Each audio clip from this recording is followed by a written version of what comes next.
আসসালামু আলাইকুম, welcome to Moni's cookbook. আশা করছি সবাই ভালো আছেন।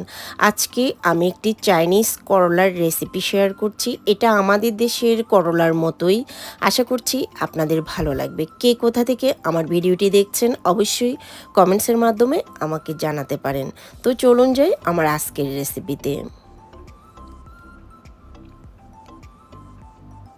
এখানে আমি একটি করলা নিয়ে নিয়েছি আর ভালোভাবে ওয়াশ করে নিয়েছি, দেখতে পাচ্ছেন। এটা অনেকখানি আমাদের দেশীয় করলার মতোই, বাট একটু ডিফারেন্ট হয়ে থাকে। এগুলি চাইনিজ করলাগুলি আরেকটু বড় হয়ে থাকে এবং কি আমাদের দেশের করলার চাইতে এটা একটু নরম হয়ে থাকে। রান্না যখন করি আমি বিভিন্নভাবেই এই রেসিপিটি করে থাকি। আজকেও আমি একটি রেসিপি করে দেখাচ্ছি। খেতে কিন্তু ভীষণ ভালো লাগে আর এই সবজিটা তো অবশ্যই আমাদের শরীরের জন্য অনেক বেশি উপকারী সবজি। আমি কেটে নিচ্ছি। প্রথমে মিডল দিয়ে কেটে নিয়েছি।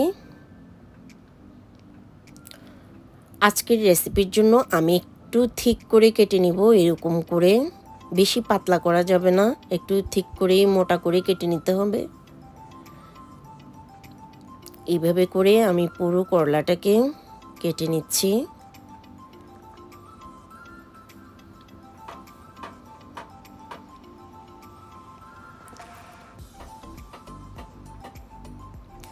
আমি এখন করলার ভিতরের যে অংশটুকু আছে ওটা আমি কেটে ফেলবো।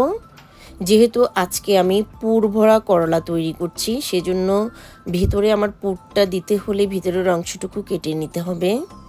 দেখতে পাচ্ছেন আমি কিভাবে ভিতরের অংশটা কেটে ফেলে দিব। এইভাবে করে আমি কেটে নিয়েছি।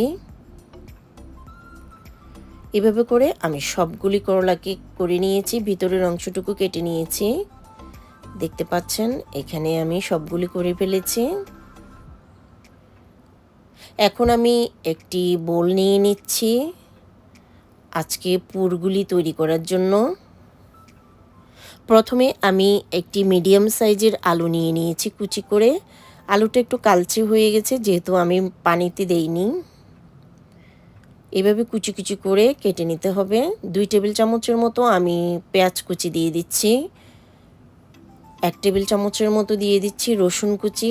সেই সাথে দিয়ে দিচ্ছি আমি ছোট একটি টমেটো কুচি।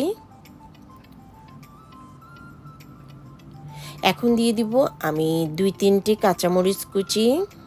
আমার কাঁচামরিচগুলি কিন্তু অনেক ঝাল, সেজন্য আমি অল্প পরিমাণেই অ্যাড করেছি। এখন দিয়ে দিচ্ছি স্বাদ মতো লবণ। একটু মিক্স করে নিয়ে আমি এখন অ্যাড করে দিব 2টো ডিম। এই পুরটাকে বাইন্ডিংয়ের জন্য অবশ্যই ডিম ব্যবহার করতে হবে। আমি এখানে 2টো ডিম দিয়ে দিচ্ছি।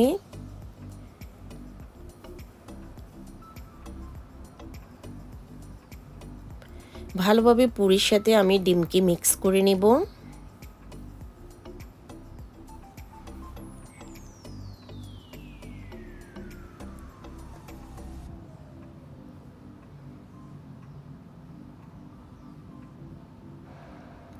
এখন আমি দিয়ে দিচ্ছি হাফ চা চামচের মতো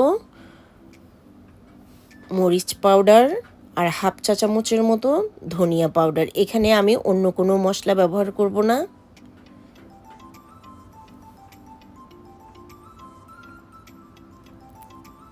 এখন আমি চলে যাচ্ছি চুলায়। চুলায় আমি প্রথমেই পাতিল বসিয়ে গরম পানি বসিয়ে দিয়েছি। আমি করলাকে 2 মিনিটের মতো বয়েল করে নেব।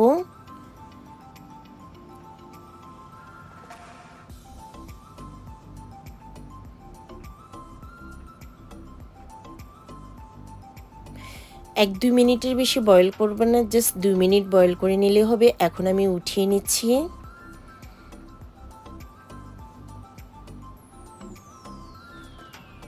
দেখতে পাচ্ছেন করলার কালারটা কিন্তু কত সুন্দর গ্রিন আছে এখনো।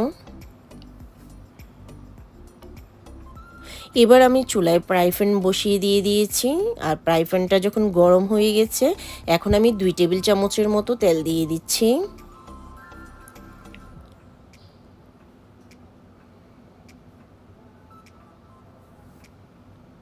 এই করলাটাকে আপনারা মাছ অথবা মাংসের সঙ্গেও রান্না করে দেখবেন, কিন্তু অনেক ভালো লাগে খেতে। এখন আমি করলাগুলিকে দিয়ে দিচ্ছি ফ্রাই প্যানের মধ্যে। এখন দিয়ে দিচ্ছি আমি পুরটা দিয়ে দিচ্ছি।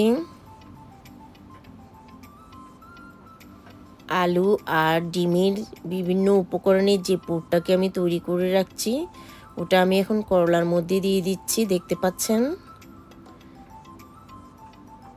আপনারা এইভাবে এই পুরটি তৈরি করে দেখতে পারেন। করলা এইভাবে ভীষণ ভালো লাগে। আর এটাকে আপনারা কিমা দিয়েও তৈরি করতে পারেন, যে কোনো চিকেন কিমা অথবা বিফ কিমাও এটার পুর ব্যবহার করতে পারেন। আমি একবার আমার বাসায় তৈরি করেছিলাম, সেটাও খেতে কিন্তু ভীষণ মজা লাগে। এখন আমি উল্টে দিচ্ছি।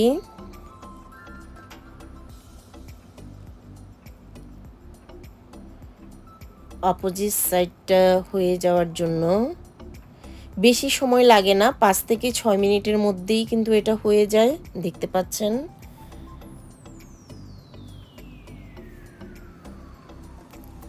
আমি আবারও উল্টে পাল্টে করলাকে ভেজে নিয়েছি। যদি আমার আজকের রেসিপিটি ভালো লেগে থাকে অবশ্যই লাইক কমেন্ট শেয়ার করতে ভুলবেন না। হয়ে গেছে, আমি এখন নামিয়ে নিব। তো আজ এই পর্যন্ত, দেখা হবে অন্য কোনো নেক্সট ভিডিওতে। আল্লাহ হাফেজ, আসসালামু আলাইকুম।